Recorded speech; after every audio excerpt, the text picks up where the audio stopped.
test drive is made possible by Flow. Learn more about EV charging done right at flow.com. And by viewers like you.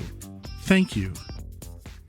Not long ago, we featured the BMW i5 M60, and at the time I had said that it really was the perfect luxury EV formula, taking what is essentially a 5 Series that has a gas engine and putting electric power plants in it to make it fully electric. Now, can the same be said about the flagship luxury sedan from BMW?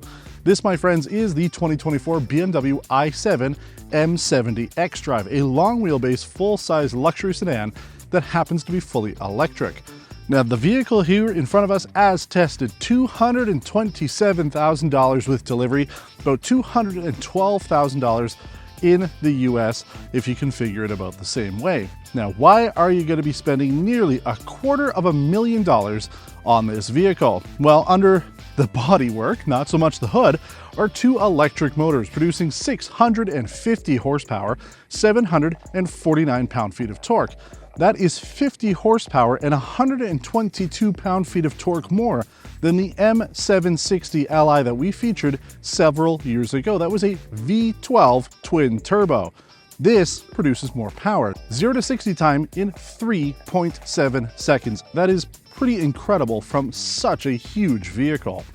Now, this uses a 101.7 kilowatt-hour lithium-ion battery, good for about 474 kilometers in this M70 format. Because this is the M Performance vehicle, you're getting the dual motors. They are the most performance-oriented motors BMW offers for their electric vehicles, meaning your range will decrease a little bit. However, in the about 600-700 kilometers of driving I've done already, I have been getting closer to 500 kilometers, and that is keeping the vehicle in sport mode and driving it like a BMW, not like an electric. But before we start our tour, I do want to say that this vehicle does have the M-specific adaptive 2-axle air suspension, has self-leveling in the rear, as well as the electronic control dampers. It makes this ride really nice. Considering how heavy the vehicle is, this rides exactly like any other 7 Series should. It's extremely smooth, even in sport mode, going over bumps, taking turns, all of that stuff. The suspension is beautiful. And with the rear axle steering, this vehicle performs even better. We've talked about it before. You'll take a turn and that rear end will kick out a little bit, and it just makes the driving experience all the more better. And it gives you a much more BMW-like experience, despite this being fully electric. So if you're worried that you're going to be losing that BMW DNA by going fully electric, you won't be. Now let's go around the exterior and tell you about some of the features and options on this $250,000 car. Now, it's about 10:30 on a Thursday morning here, and it feels like 40 degrees Celsius. That's what, like 100 degrees Fahrenheit or so? I'm absolutely melting. Now, part of that is probably because of global warming, which brings us nicely into the virtue signaling that I've heard people discuss when it comes to this vehicle. Yeah, that might be the case for some people who do want to flaunt the fact that they are saving the environment by buying a $227,000 electric vehicle. But for me, as a business person trying to do business, the fastest way to do business is with the fastest vehicle. This is the fastest 7 Series ever made, and it's also the most quiet. So as you're racing down the street, the police will have a slightly harder chance of finding you because they won't be able to hear you as much. But that's why I would buy this, because I like performance and I like the effortless power that comes out of a vehicle like this. Plus, I just plugged this vehicle in at home with something like my Flow home charging system, which I can get up to 11 kilowatts of charging on. So I can get this vehicle charged up in a matter of hours. With a 100 kilowatt hour battery, it does take some time. Even on a 7.2 kilowatt system, which is a 40 amp breaker, about 30 amps going to the car, you can still get this charged up in about 12 to 14 hours fully electric. Now, if you want to know more about the Flow charging solutions, you can check out their website at flow.com, as well as the entire range of both commercial and consumer products that they have for your electric vehicle charging needs. Now, I want to talk a little bit about how this vehicle is configured, because it does stand out. $12,000 for the two-tone black sapphire metallic paintwork. But that's not all, my friends, because the paint on the bottom is the $5,000 BMW Individual Manufaktur liquid copper metallic paint. This is a $17,000 paint job. And I like it. In fact, no, I don't like it. I love this paint job. I wasn't sure about it at first, But the reason why you're going to be going with a two-tone, especially in such a bold color configuration like this, is to attract attention. And that is absolutely what this car has done this week. I have had non-stop people breaking their necks, going back and looking at the car as I drive by. People on the highway thumbs-upping me as I drive past in all sorts of vehicles. Mercedes, BMWs, Audis, even consumer-grade vehicles. Everybody's looking at this vehicle. Everybody loves it. But you do have to have a bit of a personality and a little bit of guts to be able to drive around in a vehicle as flashy as this. But the way that I look at it, and if you didn't know, Rolls-Royce is owned by BMW, this is sort of like a mini Rolls-Royce. In fact, I'd say that this is competing directly with the Maybach brand from Mercedes, because the Maybach doesn't really live up to what a Rolls-Royce has to offer. So BMW has a stepping stone. If you can't go quite up to the $500,000 vehicle, this is pretty darn close. Now we also have the dark optics package that gives us the black M Sport brakes, the M rear spoiler, and then the black exterior contents, which includes the taillights being darkened. The rear apron is black, as well as the black kidney grills, and those grills are illuminated. Up front, we also have the BMW crystal headlights that we saw on the previous 7 Series that we drove, and there's no front storage underneath the hood. That's fine. I mean, this is a full-size luxury sedan. The trunk is plenty big. I don't need a front storage area here. In fact, on vehicles like the BMW iX, this doesn't even open. Just the BMW cap opens up to be able to put washer fluid. I think that would make more sense because I don't need to get underneath here, but the option is there to open the hood should you want to. Definitely is a hot one today. It's nice to be inside.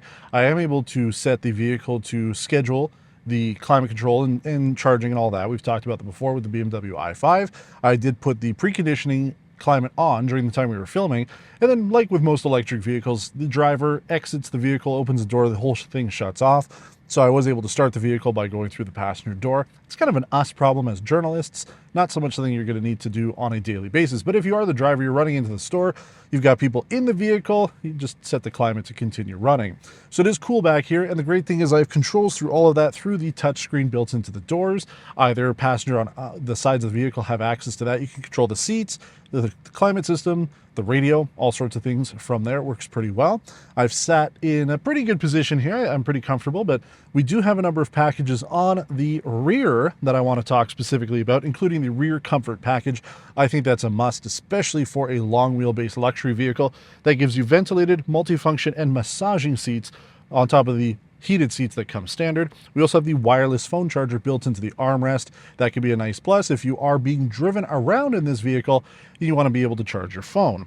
Now the sunshades and control screens and all that, that's all controlled through the touchpad here. So again, I can lower the shade by using my window control, but then in order to bring that back up, you don't just pull it again. You have to actually go into the screen, which is no problem. Just kind of swipe up, hit the home button, go into your blinds, and then you've just got a visualized version of the vehicle there. So I just tell it, yeah, I want to close that. So a couple extra steps there to go through the screens, but it works out well enough. We have quad zone climate control. There's air vents in the B pillars as well as underneath the seats in the front and in the center console. So that is very nice to have. Super comfortable back here. It's just as if you were sitting in the front. But the one package we have on here that we did not have previously is the rear executive lounge. This gives you the executive lounge seating, which I'm seated in here, as well as the executive lounge rear console. Now, there's not too much back here. The center console does open up and there is a little bit of storage, as well as a couple USB ports. Your cup holders are also built into it, so you can slide that out. But the main feature when you're going with this is to sit in comfort mode. So if I click on the seats, I can then go into what they say is recline relax mode. So front seat's gonna get out of the way. Goodbye, don't need you anymore. It goes down, my leg rest comes up, and I go into full relaxation mode. Now, I am 6 foot tall. I'm a little bit on the taller side compared to most, but the idea is this will move completely out of the way and hopefully not destroy all my camera equipment that's up there. But it moves out of the way, pulls down a little leg rest, and then I can relax in the back seat here. Very comfortable. Oh, here we go. As we continue up, I could almost fall asleep. That's how nice it is. So there we go. Relax mode. The seat moves pretty much into the windscreen there. So, hopefully you don't have anybody sitting out there. They're not going to be very comfortable. They will die. But the idea is you can relax back here. So if you are buying the 7 Series because you want to be driven in, then this is the way to do it. And I can set it back because there are 2 memory seats options here, so I can put everything back the way that it was before and go back to normal. But Nile, you say, I'm looking at the B-roll you filmed and the seats look quite different. Yes, my friends, that's because they're not fully leather. This is the BMW Individual Merino leather with the cashmere wool seats. This is part of the Grand Lusso interior package from BMW Individual, and I have to say, it's the best option out there. We have essentially gone full circle. Back in the day, you would get cloth seats because that's kind of what you could afford, and you'd go up to the leather because you had a little bit more money. But now, my friends, you go with the cloth seats, the fabric seats, because you've got the money for it. And I have to say, not only are they the most comfortable seats I've sat in when it comes to a modern BMW, but they are also extremely cool because it's so hot. The last couple days have been insane. These seats have come in handy pretty much every single time I've gotten in the car. Because they aren't leather, they don't heat up because the sun's sitting in them, and then the ventilation works so much better. So the seats cool off instantly when you get in. Now the upper portion is still that merino leather, so you do still have a bit of leather than the sides and all that. All the other surfaces on the vehicle are either the merino leather or the Napa leather that comes with the Grand Lusso package.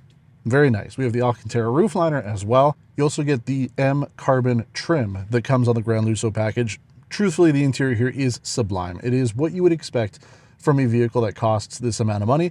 Everything is soft touch. Everything is of the level of quality and luxury that you would expect, not only from BMW, but again, at this price point. We have the Bowers & Wilkins 4D surround sound system on here, something that we talked about when we drove the 7 Series last. It is well worth the upgrade. If you haven't experienced it, you got to do it. There's it's almost like a little pressure or bass in the seats themselves, all 4 main seats. So when you're driving along, the music is actually sort of reverberating through your body. It's just phenomenal. You got to try it out. I love it. Definitely worthwhile. We have the Sky Lounge panoramic sunroof as well. That's something that is worth it. You know, the other things that make this vehicle stand out, make it a little bit more luxurious as it is compared to other vehicles. We've got the crystal package on here, so the gear shifter, iDrive controller, and seat controls are all crystal. Looks great. And then a couple other things. We've got the M steering wheel here. It's got a D-cut M coloring in the stitching, as well as the blue BMW badge, because this is a fully electric vehicle. And then all the other features that you would expect to find on a 7 Series are here. 360-degree camera system. We have the Assist Plus system for the driving. We've tested that extensively actually with this vehicle.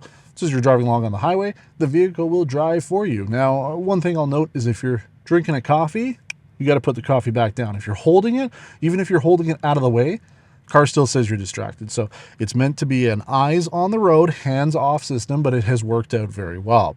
And we've got automatic parking features. We've got all the climate and controls through the iDrive system. We've talked about it. You know, I prefer having physical buttons, but the iDrive system has worked out pretty well. And then because we have the BMW connected app, I can do a lot of stuff from my phone. So I can schedule the vehicle, I can remote start, lock, unlock, find it, check the cameras to see if anybody's been tampering with it. Tons of stuff through the system there. I mean, it takes what the i5 had and just makes it a little bit longer, a little bit wider, and a whole lot more powerful. And that's why we really got to take this vehicle on the road, because I'm sure you're excited to see how it is, and I'm excited to show you it because I have been looking for excuses all week to take this vehicle on the road. So let's go do that. Before we get into all the fun stuff, let's talk about energy efficiency. We completed our 100-kilometer test loop in sport mode. I'm not going to keep this car inefficient, sorry. 19.1 kilowatt hours per 100 kilometers, which is actually pretty good because when we drove the BMW i5 M60, it completed our test loop in 16.9 kilowatt hours per 100 kilometers. So we would expect this to be a little bit less efficient. It's a heavier vehicle, has more performance. I might have kept the i5 a little bit more inefficient mode, but yeah, you can't do it with this one. Guys, you know, the whole point you're going to be buying this car is because it's performance oriented. And truthfully, you know, unlike a gas vehicle that holds the transmission at a higher gear, if you're in sport mode, gives it a little bit more throttle, things like that. An electric car, yeah, you're putting more energy down based on how far you've pressed the pedal, but I mean, driving along on the highway, it's not going to be using any more electricity in sport mode as it would if it was in efficient mode. I mean, the only thing is the climate. would be a little different. But climate control systems today on these vehicles are so good that if I turn off the climate, it's not going to do much. Now we're currently at 91% battery. We have 443 kilometers of range.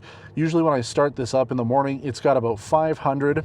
And so far I haven't had any issues. I took it yesterday to Hamilton, which is about 150 kilometers away. And I probably put about 40 or 50 kilometers on the car in town, especially equivalent based on how much ripping it I was doing. And then I came back and the vehicle still had 20% battery, 25% battery left. Same thing when I picked this up from BMW. It only used about 45% of the battery to do the 230 kilometers to come home. So far it has been extremely efficient. I really like it. So if you're buying this because you want the efficiency of a full-size luxury EV, you don't want to be using up all the energy you can, that's great, because as we've talked about before, previous generation electrics were using closer to 21, 22 kilowatt hours per 100 kilometers, and that was usually front-wheel drive. This is all-wheel drive, and we're using that. So the efficiency on these new generation electrics is so much better. Now, I want to do a little launch here for you. We're in sport mode, so I'm going to put the brake down, push the boost button. Oh my God! Oh, dude, like it just melts your body. Oh my God. You can feel everything in your body. All your organs fly into the back of your rib cage and hit the back of the seat. Oh my God. The amount of performance out of this car is truly insane, and it is so quick. And what I love about it is it's not just off the line performance. So here we are, we're actually going up a hill, but I'll bring the car down to, let's say 50. And maybe you're stuck behind a slow moving, whatever. Hit the boost button. Holy Christ. Like it's so fast. And I can feel the rear end going a little bit just because there's so much power being put down to those rear wheels. 483 horsepower from the rear electric motor. It is the most powerful electric motors that BMW has put in a vehicle. The rear one is the most powerful single motor, and then combined obviously it is. We'll do another launch. Oh my God. Like that has to have been 3.7 seconds. Very rarely do we get what the manufacturer advertises, but man, oh man, is that quick. Oh, it's so good. And it's exactly what I've been telling people all week when it comes to this car. I am not driving it the way I drive normal electric vehicles. Normal EVs, I'm in efficient mode. I've got sometimes the HVAC is a little bit lower. No, sir. This car, 100% of the time in sport mode, 100% of the time I'm ripping it like you should with a BMW, especially an M performance vehicle such as this. It can handle it, and it gives you that exhilaration that you crave. And I'm telling you, it does not get old. So that's why you go for it. And you know what? I actually have the iconic sounds enabled. We've talked about it before, but with BMW's electrics, they want to have something that distinguishes itself from other vehicles. So these iconic sounds, which are composed by the legendary Hans Zimmer, they are unique depending on which drive mode you're in. So the one that you've been listening to has been the sport one. And I was joking yesterday, I had no idea what the other sounds were like because I haven't put the vehicle into any other mode. But if you did put it into, say, expressive mode, I hope you can hear it. Very different sounds from it, but we really do keep it in sport mode. Oh yes. And then you see all the window shades have opened up because depending on which drive mode you're in, it will change things up. So that's the only downside. You have to go into the menus. Hey BMW, close side and rear sunshades. Okay, I'm closing the rear sun blinds. Hey, you know what? That actually worked. So there you go. If you really do have to use the voice stuff, it is functional. That's good to see. But yeah, I mean, this has been really fun. And if you can afford this kind of car, then you will not be disappointed. If you're looking for performance, it's got it. If you're looking to drive it normally, then it's got it as well. And that's why I decided to do two different videos on the BMW i7. It deserved to have more than just a single video because we're not only reviewing this, driving it around here in town and doing what we normally do with our electrics, but I'm also taking this on a road trip to northern Quebec. Now, I'm not saying northern Quebec like the middle of nowhere, but north of Ottawa by about an hour and a half. So we're going to be testing not only how this vehicle is on a road trip, so comfort, 3 people, luggage, things like that, but we're going to be testing the Canadian charging infrastructure with this vehicle, and we're going to be seeing how the i7 performs if you're doing long-term living with it, and what better way than to do a road test. We just completed one on the Cadillac Lyriq, and we did a combined video. I talked about how the vehicle was as well as the road trip. So this time around, this is the video on how the vehicle is, and then you can watch the road trip.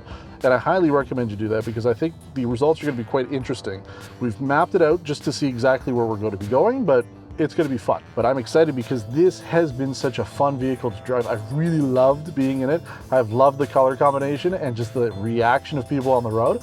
So I can't wait to see what the Ottawa region has to say when it comes to this car. So that's something else as well. If you happen to see this vehicle, because you're not going to see too many of these on the road. So if you're here in Canada, specifically in Ontario or in Quebec, and during the week of, end of July, beginning of August, you happen to see a 2-tone BMW i7 M70, it was probably us. Let us know in the comments below if you spotted us when and where. It'd be kind of fun. But we're going to be putting as much mileage on this as possible and putting it through its paces, so you can check that out. But as always, we appreciate your support here on Test Drive. So if you have any questions about the i7 M70 or anything else, you can leave a comment below. We also invite you to like the video, share it online, and subscribe to the channel. We also have an updated merch store with some new unique designs that we've created, so you can check that out and help support the channel with our swag. But thanks for watching, and until next time, take care.